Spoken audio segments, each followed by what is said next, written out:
Le street foot, c'est la liberté. Tu as juste des règles pour essayer de définir le jeu, pour que tout se passe bien. Tu vas dans un club de foot à 11, tu ne vas pas choisir tes partenaires. C'est le coach qui va choisir tes partenaires, qui va former ton groupe. Le street foot, en général, il est composé des petits, des grands du quartier. C'est ta seconde famille. Donc la meilleure définition, c'est la liberté.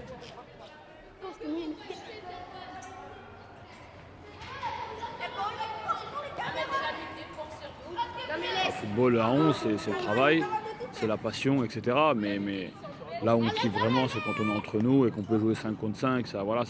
Ça paraît quelque chose, ça rigole, ça joue toute la nuit s'il faut.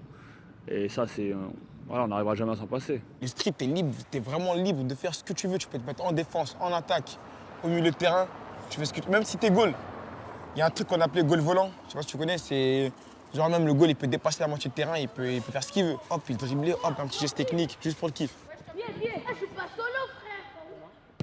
Là où j'ai commencé à jouer au foot, c'était dans la rue, c'était en bas de chez moi, au quartier. Mes premiers matchs, mes premiers délires, mes premiers beaux moments, on va dire, au football, c'était là, c'était dans la rue. Donc voilà, c'est de là où je tentais l'impossible, on va dire, où je tentais des choses que je ne savais pas encore faire. Quand on est en bas de chez nous, la première chose, le truc le plus simple à faire, je pense pour samedi, c'est qu'un ballon. Je fout qu'un ballon, t'as pas à payer, même si t'as pas d'affaires, t'as des chaussures trouées, tu joues avec tes potes. T'as besoin de rien, c'est le truc le plus simple.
Toute ma jeunesse, j'ai joué ici, moi, tu vois, à Sarcelles. Voilà, mes potes, c'était comment dire, c'était un peu mes cobayes, de toute façon, tu vois, on va dire. Je m'amusais à les dribbler, tu vois. Puis on se faisait tacler, on essayait de garder la balle. Quand t'es à la cité, t'es au quartier, nous on est habitués à jouer derrière chez nous tout le temps. Tu vois, nos parents, c'est pas des parents, on va pas dire stricts ou tu vois, mais ils nous laissent jouer, tu vois, ils nous laissent kiffer. Et à force de jouer tous les jours, tu vois, ça fait travailler ta technique, les dribbles. Et je pense que c'est pour ça que les joueurs techniques ils viennent de la rue, tu vois.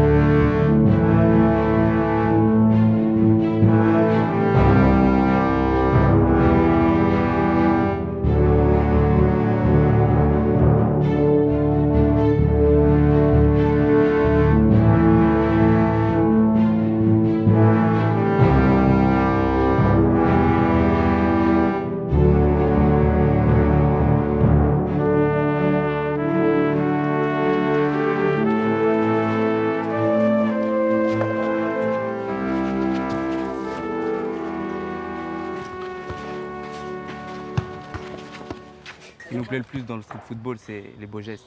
Ouais, la technique. Technique, habileté, agilité. De dribbler et tout ça, ça me rend, tu vois, je kiffe. Si je dribble pas dans un match, je suis pas bien, tu vois. Même si on gagne 4-0 et tout, si j'ai pas dribblé ou j'ai pas fait des petites différences, là, je vais rentrer chez moi, je vais dire, ah. Tout est permis techniquement. Aujourd'hui, tu le vois quand tu vois des joueurs comme Ousmane Dembélé, comme Matin Bernard Fa. Mon geste à moi, c'est la fin de frappe. Fin de frappe semelle.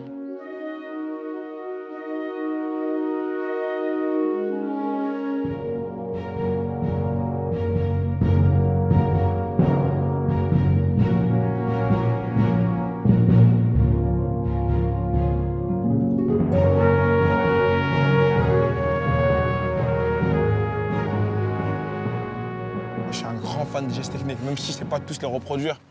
Voilà, c'est toujours beau de voir un geste technique. Éliminer un adversaire sur un petit pont, sur une virgule, sur une roulette. En tout cas, faire en sorte de l'éliminer, quoi.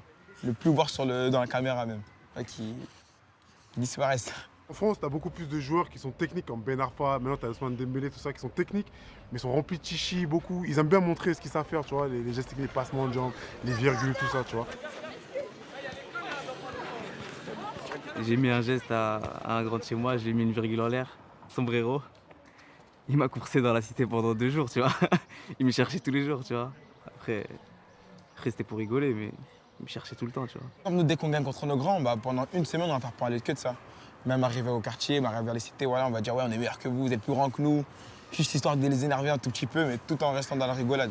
Les petits cherchent à te faire un petit pont, un sombrero. Oh, tac, pour eux c'est bon, ils ont fait leur match, ils rentrent chez eux. C'est comme ça, Soso. En général, le petit pont, c'est mal vu. Quand tu prends un petit pont, voilà, c'est que tu sais pas jouer, tu sais pas fermer tes jambes. C'est quelqu'un de l'habitude. Voilà. Vous pouvez poser la question qui se mange le plus de petits ponts dans notre équipe et moi je vais répondre. Mais c'est quelqu'un avec le même Posez-nous la question. Posez-nous la question. Un footballeur là-bas, il se fait même pas interviewer. Dégage là. Faux footballeur là.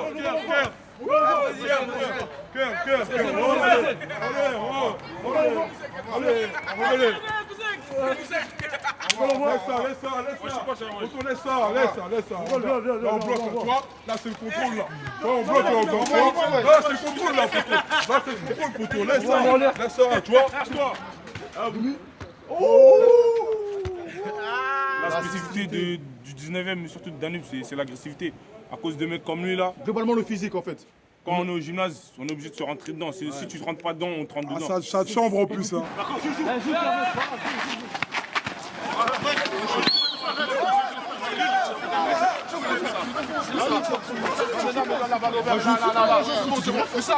Souvent, il y a des... Dans ces matchs-là, souvent, il y a des tensions. Pourtant, les mecs, c'est les meilleurs amis, hein, mais sur un terrain, c'est des ennemis.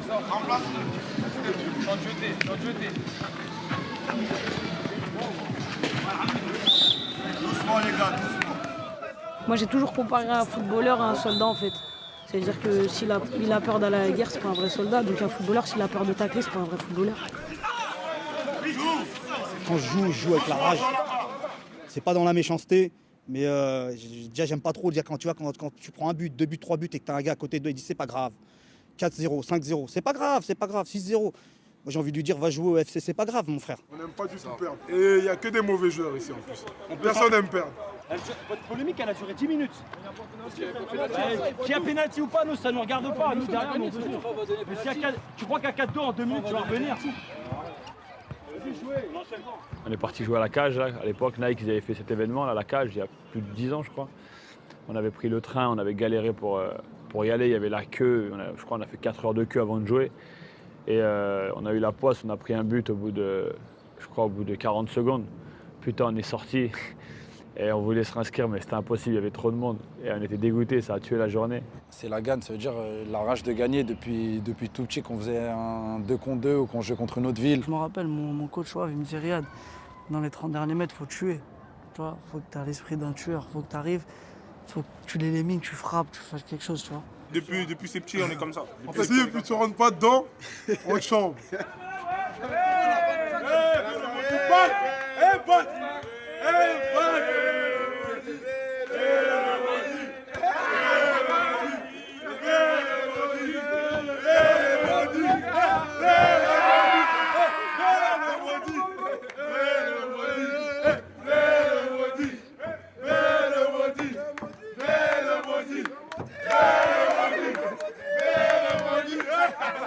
je sais pas si vous regardez mes vidéos, mais moi, je rigole tout le temps.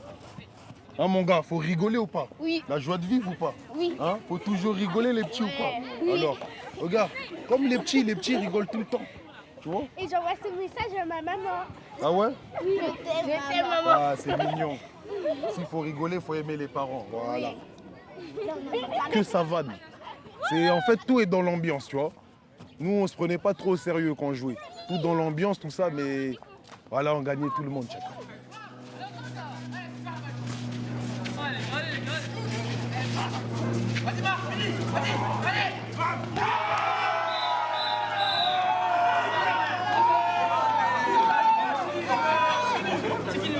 Tous ceux qui ont joué au foot, ils le savent, il y a toujours un mec qui va être là à mettre l'ambiance, à tailler les gens.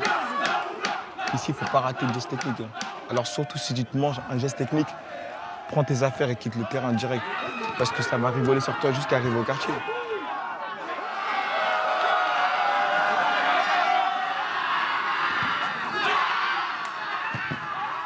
Quand je suis arrivé au championnat Bicêtre, ils ont commencé à me siffler, pas à m'insulter, mais genre, comment dire, à crier.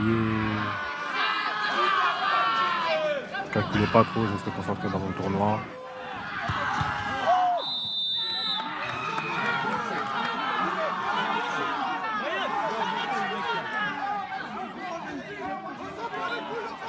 Nous, avant, dans les tournois, dès que t'arrives à un contre 1, ça crie, tafle, tu vois, des trucs comme ça. On a grandi avec ça, tu vois, donc c'est pour ça que quand t'arrives en pro, dès que t'es à un contre 1, tu vois, dans ta tête, il faut que tu le passes, tu vois, tu dois faire la différence.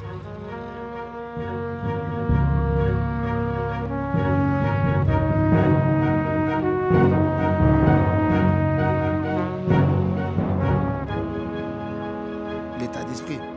Quand t'arrives quelque part, un Parisien qui soit du 7-7, 7-5, 9-1, 9-3, 9, on va se voir, on va se sentir, on se reconnaît. Et tu sens que le mec, dans ses yeux, il a faim.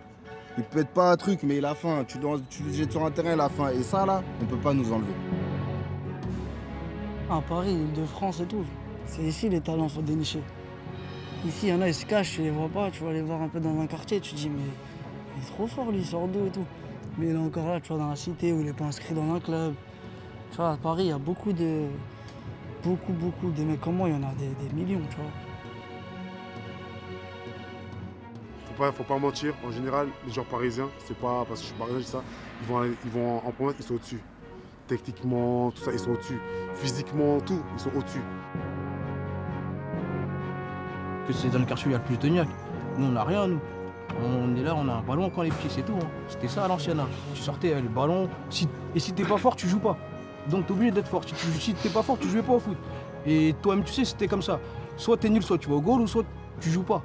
À force, quand on est petit, on joue au foot, on joue au foot, on joue au foot. Au bout d'un moment, il y a un talent inné, tu vois. Tu vois, dans les villes, il y a beaucoup plus de cities qui sont implantées de plus en plus. Ça permet de vraiment démocratiser leur façon de jouer. Tu regardes même aux États-Unis, à travers le basket, qu'est-ce qui a fait que ça éclate? C'est quand ils ont commencé à mettre vraiment des terrains de basket dans tous les ghettos. Et forcément, c'est ce qui se passe aujourd'hui avec le football. Aujourd'hui, rien que dans notre ville, il y a au moins 10 synthés qui ont été mis. Et tu vois, aujourd'hui, c'est pareil. C'est ce qui fait que les jeunes, ils y jouent encore plus. Le seul désavantage qu'on a par rapport à d'autres gens, c'est qu'ici, tout le monde est fort. Ici, tout le monde est fort. Dans chaque génération, il y a trop de joueurs qui sont forts. On va dans d'autres villes, c'est nous les plus forts. Mais ici, il y a tellement de bons joueurs que c'est difficile de se faire voir plus que ça.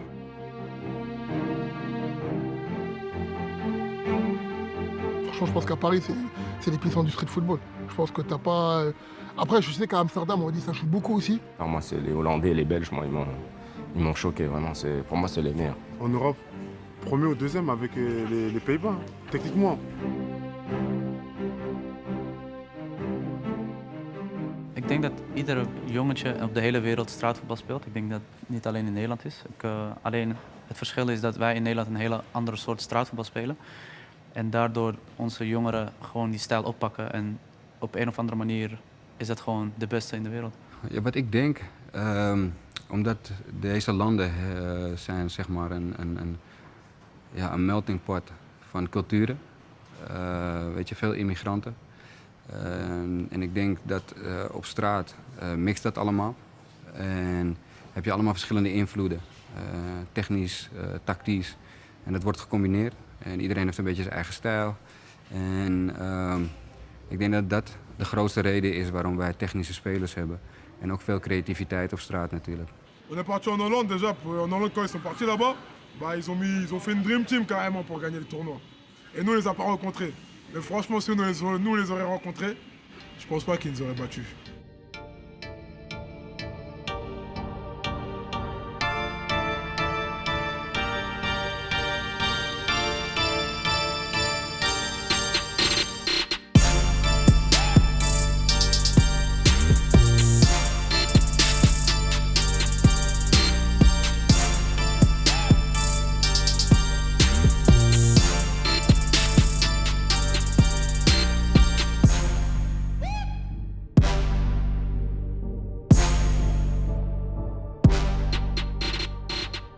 Paris, c'est un vivier de joueurs énorme, énorme. Donc forcément, il y a une influence sur le football international. Donc ça commence avec les petits qui viennent piller à 13-14 ans, qui vont emmener dans les différents centres de formation, que ce soit en France ou à l'étranger. Et ensuite, tu les vois arriver au niveau, mais ils n'oublieront jamais d'où viennent.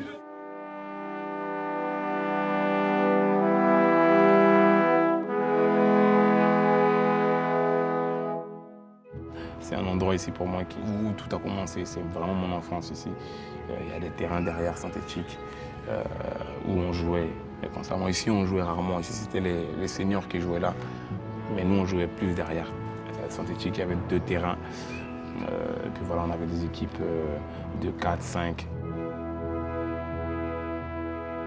Je me souviens d'un t-shirt que j'avais fait l'année dernière quand on était champion. Quand les gens ont vu ça, ils ont dit mais ça m'en fout. Tout le monde a son drapeau, tout le monde a son truc. Il n'a pas de drapeau, il a que son t-shirt Sevran, tu vois. Et ça, c'est ça, les gens ont dit ok d'accord, tu vois pas. Lui, il sait d'où il vient, tu vois. Mais je ne fais pas exprès, je ne fais pas ça pour des gens. Je ne veux pas qu'on parle de moi. Je fais ça justement parce que c'est ma fierté. Quand je joue en salle ou avec mes potes, je ne suis jamais derrière. Je ne joue jamais défenseur. Parce que j'aime bien aller devant. Parce que toute l'année, je joue défenseur. Toute l'année, je défends. Entre nous, j'ai le droit quand même de me faire plaisir, d'aller marquer des buts, tu vois. Donc, c'est différent. Quand on est ensemble, il n'y a pas de défenseur.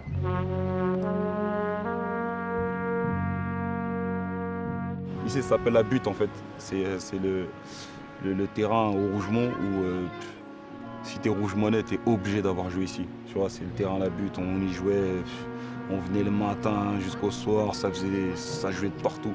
Il y avait des mecs vraiment techniques. Franchement, il y a un truc, il faut vraiment le notifier, c'est que dans les quartiers, il y a toujours des mecs, mais c'est un don qu'ils ont. Quand ils voient qu'il y a un tel qui réussit, qui revendique, qui vient de Sevran, ils disent ah, mais pourquoi pas moi, tu vois. Moi aussi, je vais tenter ma chance, peut-être que ça va marcher. Et c'est ça. Tu vois, quand tu entends Tchèque Congo, tu entends Ixo, Caris, 13 blocs, Garage criminel, Walid, tu vois, c'était des trucs, tu te dis, ah, ok, d'accord. Moi, je suis content quand je vois ça de Noah Lonzi. Dans le foot, Serge, dans le rap, Caris, Kalash, Ixo, et moi dans l'humour, chacun a son. Mais tu reconnais, en fait, le truc, c'est qu'on est vrai, tu vois. Parfois, ça nous porte défaut d'être vrai comme ça. Quand je parle de Sevran, les gens ils me prennent un peu pour un mec, tu vois, on va dire qui pense qu'à la cité. Non, je suis fier de ma ville. Sevran m'a montré que quand on n'était pas bien, quand on n'avait pas de l'argent ou un truc pour s'en soit cher, il fallait aller encore plus haut, tu vois. Il fallait aller chercher encore plus loin, tu vois. Et dans le football, c'est ce qui m'a fait grandir.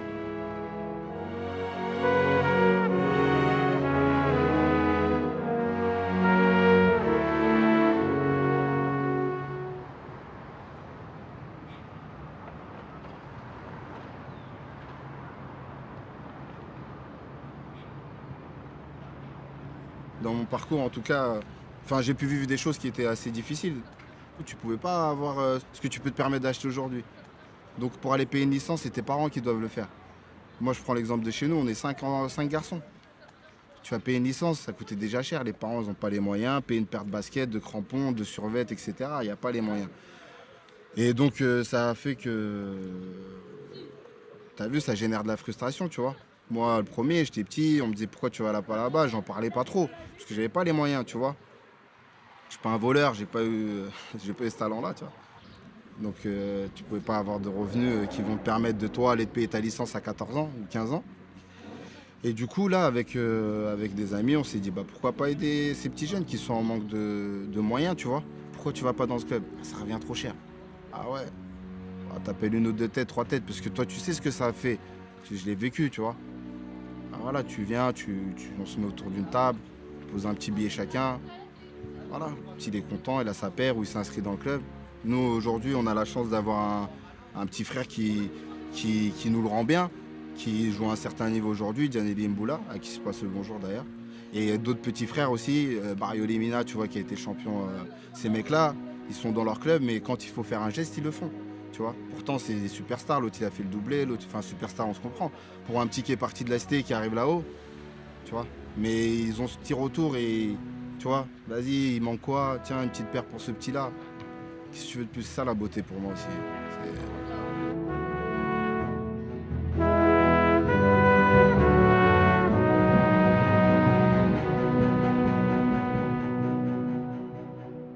On a appelé ce stade San Siro justement à l'époque le championnat italien, c'était le meilleur championnat du monde. Bon, on était tous dans le quartier un peu fans de foot, hein, comme dans tous les quartiers de banlieue, d'Île-de-France ou dans toute la France, quoi. Et les clubs référents, c'était l'Inter et le Milan AC. Pour San Siro, bon, c'est vrai que le terrain, quand tu regardes tous les terrains aujourd'hui, il y a des synthés qui ont été partout dans les villes. Aujourd'hui, rares sont les terrains où tu as un bitume comme ça. Il n'est pas tracé, on est sur le bitume. Comme quand tu sors de chez toi, c'est le bitume. Le gars, quand il rentre à San Siro, il sait qu'il est prêt, il sait que ça va saigner parce que c'est non seulement le bitume, voilà, tout le monde est déjà tombé, donc tout le monde sait que ça fait mal.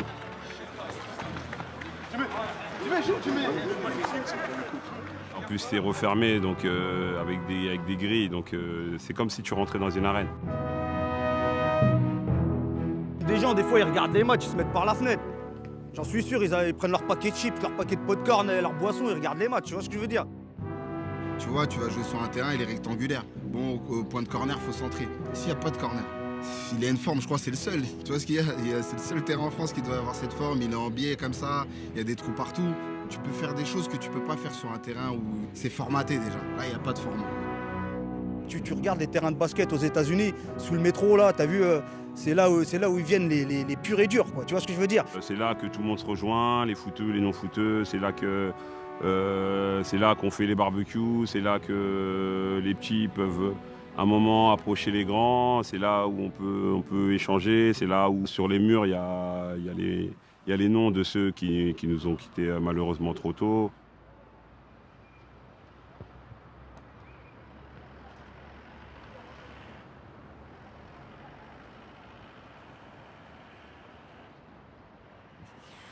En fait, c'est un tout. C'est pas qu'un terrain de foot. C'est vraiment le cœur du quartier.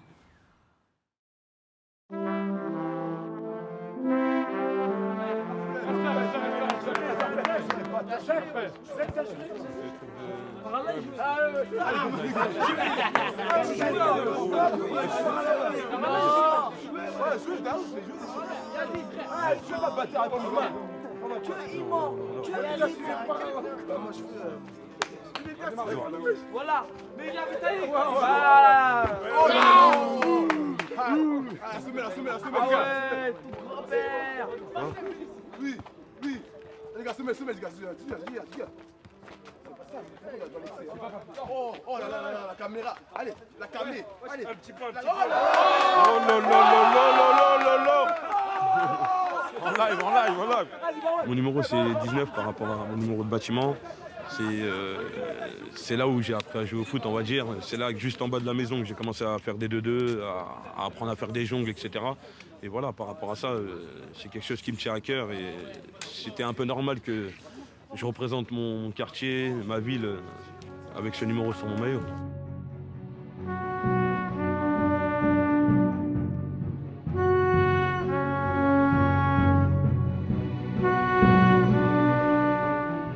Si je devrais définir Adrien en quelques mots, ce serait personnellement, par tout ce que j'ai vu de son football, de son vécu, etc., ce serait meilleure semelle de France. Personnellement. Ça va les gars? Voilà. Ou un autre ton, c'est quoi? Ah, faut qu'on parle tous. Tu rigoles, tu parles. Vas-y, refais. Vas-y. Vas-y. Vous êtes tendus. Lui, il rigolait. C'est la street ici.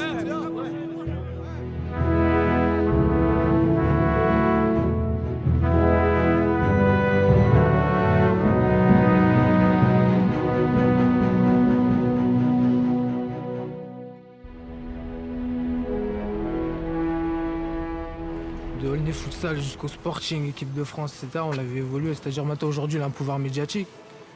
Et justement, moi, je suis son pote, etc., j'appréhendais un peu, tu vois, au niveau du pouvoir médiatique, comment il va l'utiliser, etc.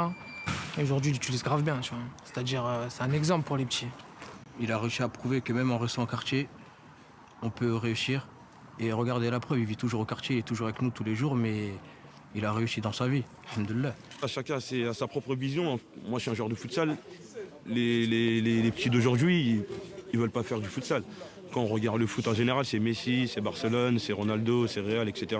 Ligue des champions et tout, des trucs avec plein d'argent, etc., etc. Moi, je suis pas là pour essayer d'avoir des millions, etc. J'essaie de donner de la force, donner de l'envie pour que voilà, les jeunes derrière nous, ils nous suivent et ils essaient de faire encore mieux. Imagine genre la Champions League, ma gueule. Imagine genre quoi? Finale de Ligue des Champions. C'est un exemple pour tout le monde, je crois, pour tous les petits qui veulent jouer au foot. Aujourd'hui, ils voient Adrien, ils sont fiers, ils vont le voir en match, ils le suivent à la cité, ils le suivent partout, sur Facebook. Même dans toute la France, il a une grande notoriété. Il a beaucoup persévéré, il a eu du mal. Comme il y a 6 ans, on était en Aulnay Futsal. Et je pense pas qu'il pensait à être en équipe de France aujourd'hui. Il y a 6 ans de cela, tu leur posais la question, il t'aurait dit jamais de la vie, j'y crois pas, peut-être. Mais aujourd'hui, avec le travail, il a sacrifié des choses, il a sacrifié plein de choses. Et regardez, il est où? C'est le meilleur joueur de futsal français. C'est quoi le délire? C'est qu'il a toujours su rester fidèle à lui-même. Tu vois, il est parti en équipe de France, il a été transféré, il a fait sa cote, il n'a pas changé. Tu vois, c'est ça qui est bien avec lui. Et aussi, Djidji Gass, voilà, il a des bonnes petites vannes des fois. Il peut te surprendre avec ses petites vannes dans le quartier. Avec ses petits ponts aussi, il a mis plus de 30 ans au béton. C'est certifié par la street. Les plus anciens l'ont certifié, les nouveau-nés l'ont certifié, et les mecs d'actuel, ils vont la certifier aussi. Il est magnifique, Adrien Gasmi. Il me fait rêver.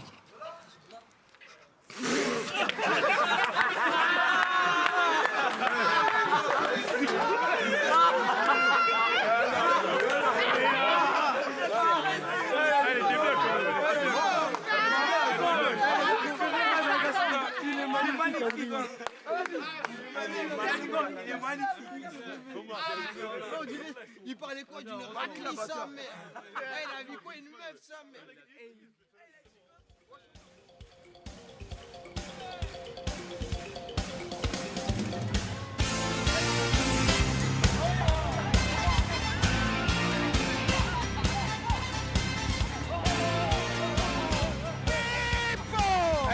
Alta tensione, vai!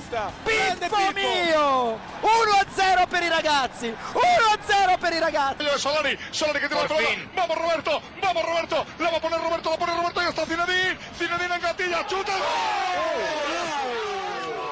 J'ai commencé mes premiers pas sur le plateau, j'avais 8 ans. J'ai forgé un groupe de potes. C'est ça qui est formidable avec le street foot comparé au foot à 11. C'est que les potes avec qui tu grandis, que tu as connus quand tu avais 8-9 ans, au jour d'aujourd'hui, c'est mes frères. J'ai 36 balais et c'est des gens que je continue à côtoyer.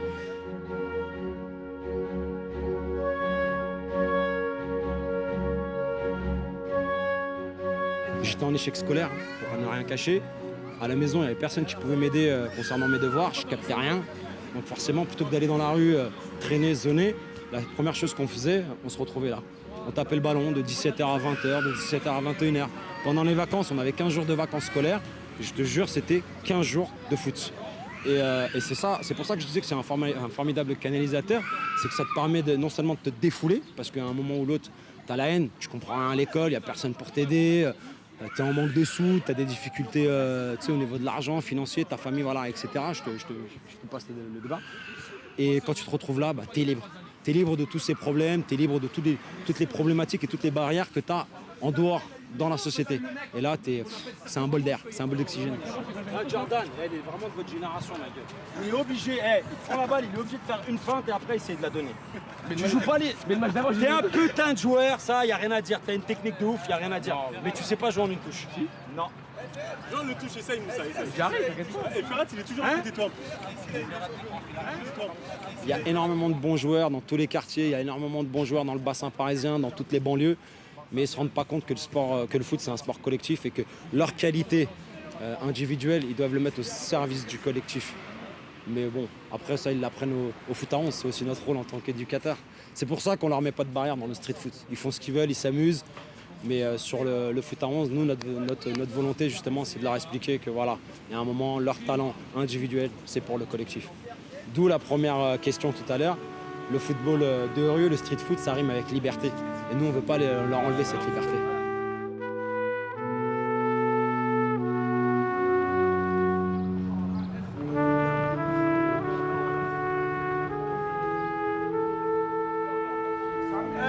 Vous pouvez faire un 3 contre 3 là. Quel décalage? Ou sinon un président. Non mais à Hugo au pire. À Hugo. C'est bon? Venons faire Hugo, venons faire Hugo. J'avoue c'est vrai, venons faire Hugo. Hugo.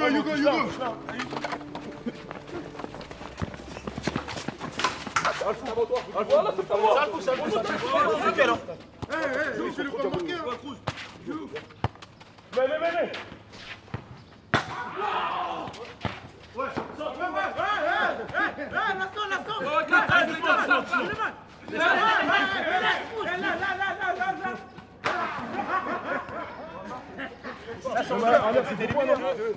tu veux rigoler avec le feu? T'es éliminé, ça va vite, mon vieux, ça va très vite là. Ah ouais, mon vieux là. Je fais ça, moi. Grosse décale. C'est à vous, ça le tombe là. Pourquoi c'est mon goal? C'était qui? C'était moi? Ouais. Mais la mec, je savais pas. Mais tu restes par terre, frère. Mais je savais pas. Ouais, je suis l'autre IG, c'est à cause de Rick Ross, t'es allé au goal. Mais comment je peux savoir que c'est moi? Ah, mais maintenant, tu sais, je sais, c'est pas le souci. Vous, tout est une question de style, que ce soit la sape, que ce soit la coupe, que ce soit la... Non mais c'est vrai ou pas? Regarde, il rigole. C'est vrai ou pas? Nous on arrive au stade, je te jure, rappelle-toi. Moi à l'époque où nous on jouait au foot, les gars